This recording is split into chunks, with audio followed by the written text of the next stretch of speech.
নমস্কার, শুভ সন্ধ্যা। আজ 22শে শ্রাবণ। দিনটি আপামর বাঙালির কাছে মৃত্যুর সমার্থক শব্দ। কবি সুবোধ সরকার কবিগুরু রবীন্দ্রনাথের প্রতি একটা ছোট্ট শ্রদ্ধার্ঘ্য লিখে গেছিলেন। শুরু করছি ছোট্ট শ্রদ্ধার্ঘ্য। আপনি, আপনাকে আমার কখনো ঈশ্বর বলে মনে হয়নি।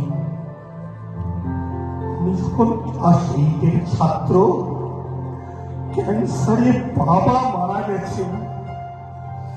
6 ভাই বোন, একবেলা ভাত চোটে, একবেলা চোটে না।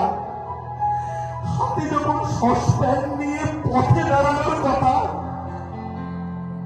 তখন আমার হাতে এসেছিল আপনার গীতবিতান।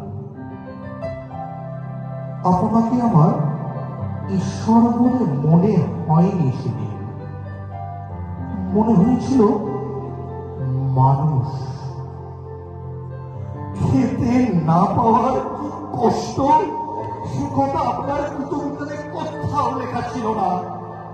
ক্যান্সারের যে কি কষ্ট, সে কথাও লেখা ছিল না গীতবিতানে। 6 ভাই বোনের একজনকে বিক্রি হতে হবে, তবে একজন যেতে পারবে স্কুলে। এমন যখন অবস্থা, গীতবিতায় কি দিতে পারে আমরা, কি দিতে পারে আপনার লেখা।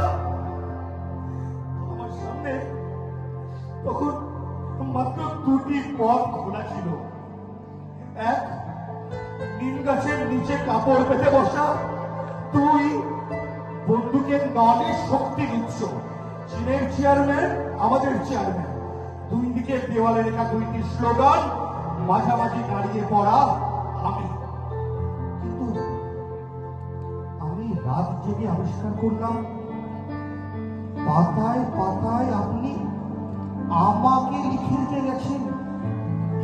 পাতায় পাতায় সে কি হাহাকার, পাতায় পাতায় সে কি কষ্ট, পাতায় পাতায় কি ছটফটানি। কিন্তু ঝরে জল, বিন্দু বিন্দু ঝরে জল, জল নয় খিদে। হ্যাঁ, একটা গোটা পৃথিবী খিদে লিখে রেখে গেছেন আপনি। আপনাকে আমার ঈশ্বর বলে মনে হয়নি কখনো, পাগলি মনে হয়নি। আপনাকে আমার মনে হয়েছিল খেতে না পাওয়া, বাবা মরে যাওয়া অভুক্ত একটা ছেলে, যে কিনা কৃষ্ণনগর স্কুলে এক বেঞ্চে আমার পাশে বসত। আপনাকে আমার ঈশ্বর বলে মনে হয়নি কখনো, আপনাকে আমার ঈশ্বর বলে মনে হয়নি কখনো।